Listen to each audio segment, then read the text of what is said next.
कालका जी की सीट पर इनका मुकाबला है न सिर्फ मुख्यमंत्री आतिशी से, बल्कि अलका लांबा भी चुनावी मैदान में है। यशवंत जी, अब आवाज आ रही है? अंजना, मुझे पीसीआर की आवाज आ रही है, लेकिन मुझे स्टूडियो की आवाज बिल्कुल नहीं आ रही। मैं अंदाजा लगा रहा हूँ, चूंकि मैं आपको इस समय मास्टर आउटपुट में भी दिख रहा हूँ, तो शायद आप मुझसे बात कर रही हैं। आपसे ही बात कर रहे हैं। मुझे आवाज नहीं आ रही है बिल्कुल भी स्टूडियो बोलिए, की। आप अपनी तरफ से विश्लेषण दीजिए। आप पीसीआर से उनको बोल दीजिए विश्लेषण दे, महिला मतलब महिलाओं पुरुष के उसमें और इनकम ग्रुप पे। हाँ, बोलिए। मैं जो कहना चाह रहा हूँ अंजना, मैं अपनी ओर से बोल रहा हूँ। मुझे अंदाजा नहीं आपने क्या पूछा है, तो वो नहीं, लेकिन जो मैं ट्रैकर और अपने पोल सर्वे के जो हमारी टीम के जो आंकड़े अभी भी आ रहे हैं और मैं देख पा रहा हूँ, उससे मोटे तौर पे मुझे ये अंदाजा लग रहा है अंजना कि दिल्ली में बहुत क्लासिकल क्लास डिवाइड होने वाला है इस बार। और इतना एक्यूट डिवीजन है लो इनकम ग्रुप, निम्न आय वर्ग के लोगों और मध्यम आय वर्ग के बीच में, और पुरुष और महिला मतदाताओं के बीच में।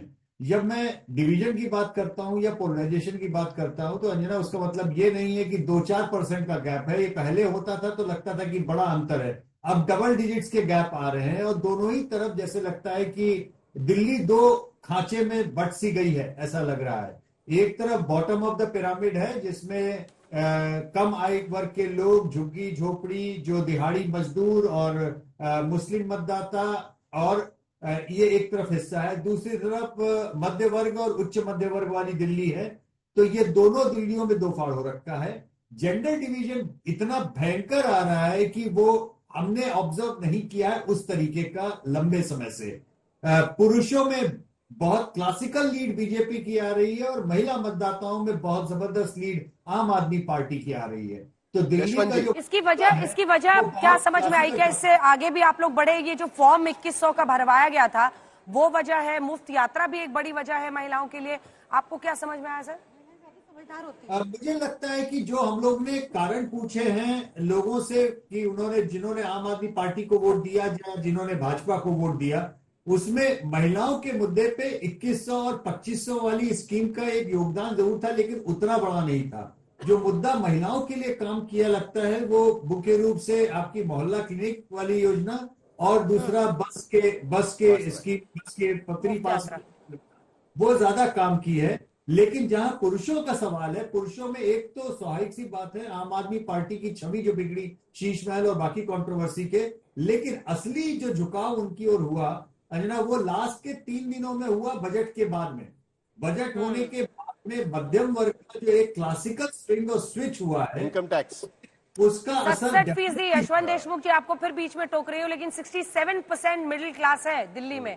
पूरे देश में जितने राज्य हैं सब में औसतन 25 से 30% के आसपास है, लेकिन सबसे ज्यादा 67% यहाँ पर है, और वो लगता है बहुत बड़ा फैक्टर रहा। वो बड़ा फैक्टर है।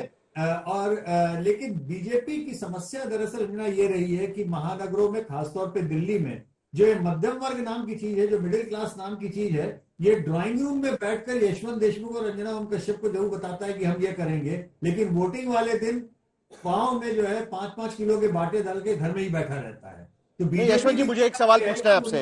लेकर के बूथ तक ले जाना, ये एक बहुत बड़ा सिरदर्द रहा है बीजेपी के लिए। नहीं यशवंत जी, एक सवाल मुझे ये पूछना है। आप कह रहे हैं कि महिला और पुरुषों में आपको दिख रहा है कि पूरा पोलराइजेशन हो गया है, कि महिला पुरुषों में बीजेपी, महिलाओं में आम आदमी पार्टी।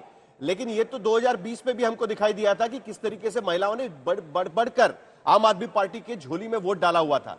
इस बार वो गैप और भी बढ़ेगा, ऐसा आपको लगता है? क्योंकि अगर वो बढ़ेगा तभी तो आम आदमी पार्टी की नैया पार हो पाएगी ना, क्योंकि वोटर्स में महिला पुरुषों का वोटिंग ज्यादा होता है। और दिल्ली में पिछले कुछ चुनावों में एक बात तय देखी जा रही है हर जगह कि महिला वोटर जिधर जा रही हैं, वहां पर वो डिसाइसिव मैंडेट उस तरफ दे रही है। जो अंतर थे, ऐसा है कि ये जो क्लास डिवाइड है या जो जेंडर डिवाइड है, ये 2015 में भी 2020 में भी दिखा था, ये आपका कहना सही है।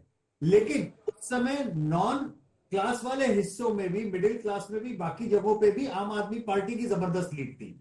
तो आप देखिए, जो 20-20% के गैप आपको दिखाई देते थे, वो अक्रॉस द बोर्ड दिखते थे। अभी स्थिति ये है कि अक्रॉस द बोर्ड इतने बड़े गैप नहीं है, लेकिन जो दो ब्लॉक्स बन रहे हैं क्लास के, या जो दो ब्लॉक्स बन रहे हैं जेंडर के, वहां की लीड दोनों ही पक्षों में बड़ी ज्यादा है, बड़ी बन गई है।